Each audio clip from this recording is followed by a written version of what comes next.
Hi hello friends, welcome back to my channel. ನಾನು ನಿಮ್ಮ Praveena. Friends, ಇವತ್ತಿನ ವಿಡಿಯೋದಲ್ಲಿ ಏಡಿನ ಕ್ಲೀನ್ ಮಾಡಿ ಹೇಗೆ ಸಾಂಬಾರು ಮಾಡೋದು ಅಂತ ಹೇಳಿ ತೋರಿಸ್ಕೊಡ್ತಾ ಇದ್ದೇನೆ. ಎರಡೇ ಏಡಿ ಸಿಕ್ಕಿದೆ ಫ್ರೆಂಡ್ಸ್. ಅದು ನಮ್ಮ ಪಕ್ಕದ ಮನೆಯವರು ತಂದು ಕೊಟ್ಟಿರೋದು. ನಾವು ಚಿಕ್ಕವರಿದ್ದವಾಗ ಎಷ್ಟೊಂದೆಲ್ಲ ಏಡಿ ಸಿಕ್ತಿತ್ತು. ಈಗಂತೂ ತುಂಬ ಕಡಿಮೆ ಆಗೋಗಿದೆ. ನೋಡಿ, ಎಲ್ಲ ಕಾಲು ಮುರಿದಿದ್ದಾರೆ, ಆಲೇ ಸತ್ತೋಗ್ಬಿಟ್ಟವೆ. ಈ ಥರ ಕ್ಲೀನ್ ಮಾಡಬೇಕು. ಒಳಗೆ ಈ ಥರ ತೆಗೆದ್ಬಿಟ್ಟು ಈ ಥರ ಕ್ಲೀನ್ ಮಾಡಬೇಕಾಗಿರುತ್ತೆ.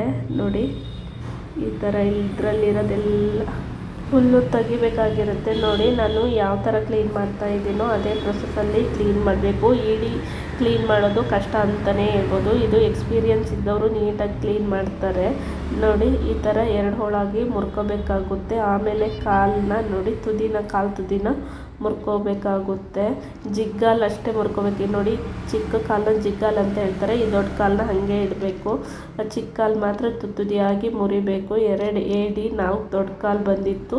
ಆಮೇಲೆ ನೋಡಿ, ಇದು ಎರಡರಿಂದ 4 ಆಗುತ್ತೆ ಅಷ್ಟೇ. ಈ ಥರ ಪೂರ್ತಿಯಾಗಿ ನಾವು ಮುರ್ಕೊಂಡು ನೋಡಿ, ಈ ಥರ ಎಲ್ಲ ತೆಗೆದು ಮಧ್ಯೆ 2 ಹೋಳಾಗಿ ಮುರ್ಕೋಬೇಕು. ಈ ಥರ ನಮ್ಮ ಮಮ್ಮಿನೂ ಇದೇ ಥರ ಪ್ರೊಸೆಸ್ಸಲ್ಲಿ ಕ್ಲೀನ್ ಮಾಡೋದು. ಅದನ್ನು ನೋಡಿದ್ದೆ ನಾನು. ಸೊ ಕ್ಲೀನ್ ಮಾಡ್ತಾ ಇದ್ದೇನೆ. ನಾನು ಇದೇ ಫಸ್ಟ್ ಟೈಮು ಏಡಿನ ಕ್ಲೀನ್ ಮಾಡೋದು ಅಂತಲೇ ಹೇಳ್ಬೋದು. ಪ್ರತಿ ಸರಿ ನಮ್ಮ ಮಮ್ಮಿನೇ ಕ್ಲೀನ್ ಮಾಡೋದು.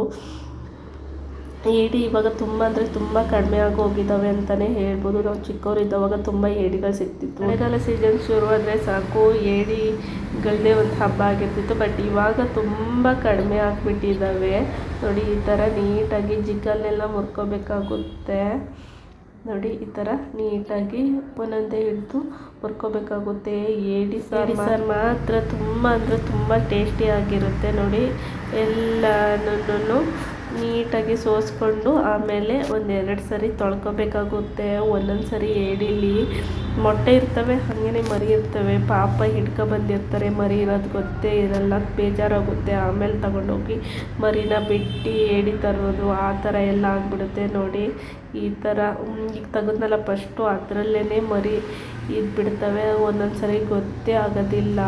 ನೋಡಿ, ಈ ಪ್ರೊಸೆಸ್ಸಲ್ಲಿ ಕ್ಲೀನ್ ಮಾಡಿದರೆ ತುಂಬ ಚೆನ್ನಾಗಿ ಬರುತ್ತೆ. ನಾನು ಆಮೇಲೆ ಮಸಾಲೆಗೆ ರೆಡಿ ಮಾಡ್ಕೊತಾ ಇದ್ದೇನೆ. ನೋಡಿ, ನಾನಿಲ್ಲಿ ಒಂದು ಬಾಣಲಿ ಇಟ್ಕೊಂಡು ಅದಕ್ಕೆ ಈರುಳ್ಳಿ ಟೊಮೊಟೊ ಎಣ್ಣೆ ಹೆಚ್ಕೊಂಡು ಹಾಕ್ಕೊತಾ ಇದ್ದೇನೆ. ನಾನಿಲ್ಲಿ 2 ಏಡಿನ ಸಾಂಬಾರು ಮಾಡೋದ್ರಿಂದ ನಾನಿಲ್ಲಿ ಒಂದು ಈರುಳ್ಳಿ 1 ಟೊಮೊಟೊ ತೊಗೊಂಡಿದ್ದೀನಿ. ಆಮೇಲೆ ಬೆಳ್ಳುಳ್ಳಿ, ಹಾಗೆಯೇ ಸ್ವಲ್ಪ ಎಣ್ಣೆ ಹಾಕ್ಕೊಂಡು ಫ್ರೈ ಮಾಡ್ಕೋಬೇಕು. ನೀಟಾಗಿ ಫ್ರೈ ಮಾಡ್ಕೋಬೇಕಾಗುತ್ತೆ. ಹಸಿ ವಾಸನೆ ಹೋಗೋವರೆಗೂ ಫ್ರೈ ಮಾಡ್ಕೋಬೇಕು. ಎಣ್ಣೆ ಯಾವುದಾದ್ರೂ ಯೂಸ್ ಮಾಡ್ಬೋದು. ಹಾಗೆಯೇ ಇಲ್ಲೊಂದು ಟೊಮಟೊ ಹಣ್ಣನ್ನ ಬೇಯಿಸಿ ದಾರಕ್ಕೆ ಇಟ್ಕೊಂಡು ಇನ್ನೊಂದು ಚಿಕ್ಕ ಬಾಣಲಿ ತಗೊಂಡು ಅದೇ ಮಗ್ಗು ಚಟ್ಕೆಯನ್ನು ಹಾಕ್ಕೊಂಡು ಫ್ರೈ ಮಾಡ್ಕೊತಾ ಇದ್ದೇನೆ. ಆಮೇಲೆ ಇಲ್ಲಿ ಗಸಗಸೆ ಹಾಕ್ಕೊಂಡು ಫ್ರೈ ಮಾಡ್ಕೊತೀನಿ. ಗಸಗಸೆ ಹಾಕ್ಕೊಳ್ಳೋ ಮುಂಚೆನೇ ನಾನಿಲ್ಲಿ ಸ್ಟವ್ನ ಆಫ್ ಮಾಡಿರ್ತೀನಿ. ಯಾಕೆಂದರೆ ಹೊತ್ತೋಗೋ ಚಾನ್ಸಸ್ ಇರ್ತದೆ ಗಸಗಸೆ. ಅದಕ್ಕೋಸ್ಕರ ನಾವು ಹುಷಾರಾಗಿ ಫ್ರೈ ಮಾಡ್ಕೋಬೇಕಾಗಿರುತ್ತೆ. ಇಲ್ಲಾಂದರೆ ಸಿಡ್ದೋಗ್ಬಿಡುತ್ತೆ. ಎಲ್ಲ ಗಸಗಸೆಯನ್ನು ಕೆಳಗೆ ಉಳ್ಕೊಬಿಡುತ್ತೆ. ಅದಕ್ಕೋಸ್ಕರ ಇದನ್ನು ಸ್ವಲ್ಪ ನೀಟಾಗಿ ನೋಡಿ ಈ ಥರ ನಾವು ಫ್ರೈ ಮಾಡ್ಕೋಬೇಕಾಗುತ್ತೆ.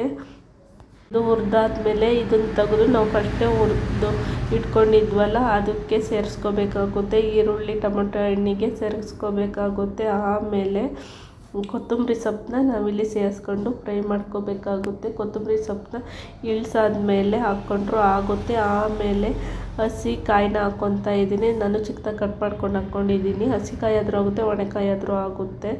ಆಮೇಲೆ ಇದನ್ನು ಸ್ವಲ್ಪ ಹೊತ್ತು ನೀಟಾಗಿ ಮಿಕ್ಸ್ ಮಾಡ್ಕೋಬೇಕಾಗುತ್ತೆ. ಆಮೇಲೆ ಇಲ್ಲಿ ನಾವೆಲ್ಲನೂ ಸ್ಟವ್ ಆಫ್ ಮಾಡೇ ಮಾಡ್ಕೋಬೇಕಾಗುತ್ತೆ, ಇಲ್ಲಾಂದರೆ ಸೀದೋಗೋ ಚಾನ್ಸಸ್ ಇರುತ್ತೆ. ಅದಕ್ಕೋಸ್ಕರ ಆಮೇಲೆ ನಾನಿಲ್ಲಿ ಚಿಲ್ಲಿ ಪೌಡ್ರನ್ನ ಸೇರಿಸ್ಕೊತಾ ಇದ್ದೇನೆ. ಒಂದು 2.5 ಸ್ಪೂನ್ ಆಗಷ್ಟು ಚಿಲ್ಲಿ ಪೌಡ್ರನ್ನ ಸೇರಿಸ್ಕೊತಾ ಇದ್ದೀನಿ. ಖಾರಕ್ಕೆ ತಕ್ಕಂಗೆ ಚಿಲ್ಲಿ ಪೌಡ್ರನ್ನ ನಾವಿಲ್ಲಿ ಆ್ಯಡ್ ಮಾಡ್ಕೋಬೇಕಾಗುತ್ತೆ.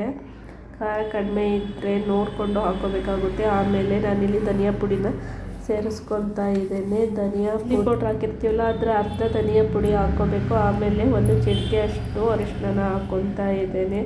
ಅರಿಶಿನ ಮಾತ್ರ ಆದಷ್ಟು ಮನೆಯಲ್ಲೇ ಪ್ರಿಪೇರ್ ಮಾಡೋಕ್ಕೆ ನೋಡಿ. ಆಮೇಲೆ ನೋಡಿ, ನಾನು ಇಲ್ಲಿ ಸ್ವಲ್ಪ ಹುಣಸೆಹಣ್ಣು ಹಾಕ್ಕೊತಾ ಇದ್ದೀನಿ. 1 ನಿಂಬೆಹಣ್ಣು ಗಾತ್ರ ಹುಣಸೆಹಣ್ಣು ಹಾಕ್ಕೊತಾ ಇದ್ದೀನಿ. ಹುಣಸೆಹಣ್ಣು ಮೇಲಿದ್ದರೆ ಚೆನ್ನಾಗಿರುತ್ತೆ ಸಾಂಬಾರು.